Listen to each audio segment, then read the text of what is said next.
Hey, how you doing? What's up? What's up? This Porter again.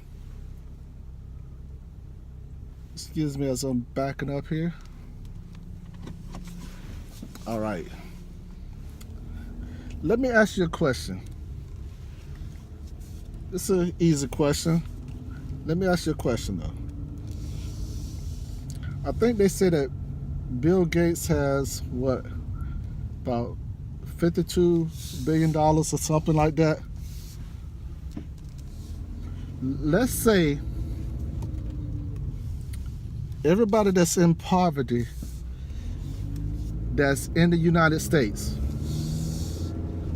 Let's say everybody that's living under the poverty line.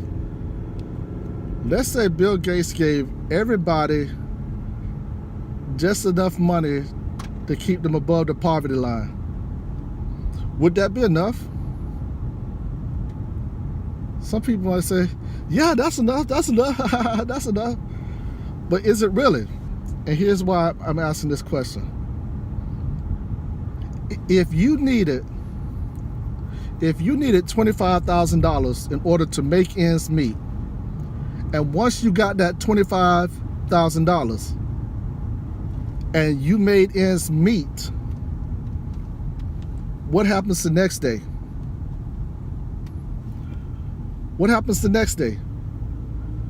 So in essence, you didn't just need $25,000, you probably needed triple that amount, unless you only wanted to live for a short time.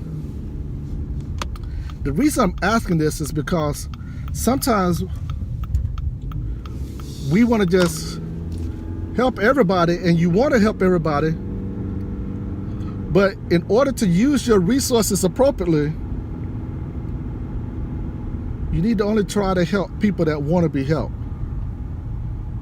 Now, you open the door to help those other people, but you don't force your resources on people that don't want to do it. I think Jesus even said in one of his parables that you don't give your pearl to swine. You don't give your pearl to swine. And sometimes what we're trying to do is help people that don't want to be helped, or people that don't realize they need help yet. Until a person realizes that they need help and they want help, you open the door, you let them know what's available to them. You know what part you're willing to play with that, or what part you're willing to help them with, what role you want to play, and what role they need to play.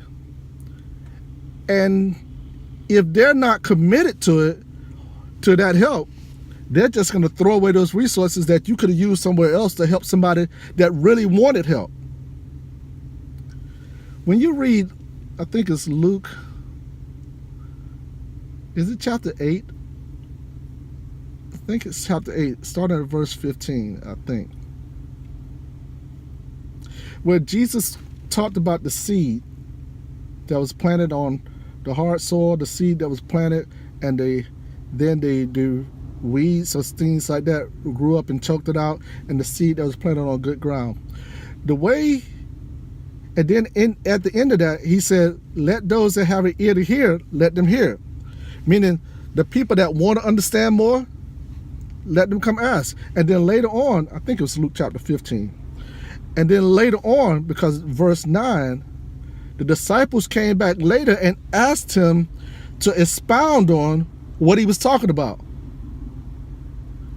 And that's when he started sharing with them the other details to this. Now, why is that important? The other people could have asked also. The other people could have asked the same thing. There was a time when I was in the service and I was eligible for something, but I did not ask the questions as far as what I was eligible for. And this guy was waiting in line behind me, same rank, and he asked could he talk to the HR person that was there. And the HR person began to tell him all the things based off the questions that guy was asking.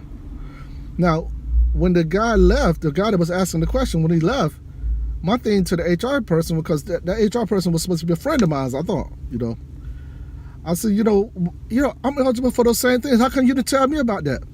He said, you didn't ask. Say you wasn't interested in it. I'm porterizing it because it was a longer conversation. You wasn't interested in it, so why should I give you something that you're not interested in it? If you was interested in it, you would have been looking into it. So basically saying the questions that I asked determined part of the direction where I was going. If somebody really wants to know, you plant the seed out there, you make sure it's available to them, and you show them what's available. If they're really interested, they'll come back to you for more information. Let the person that have an ear to hear, let him hear. God bless you. Peace.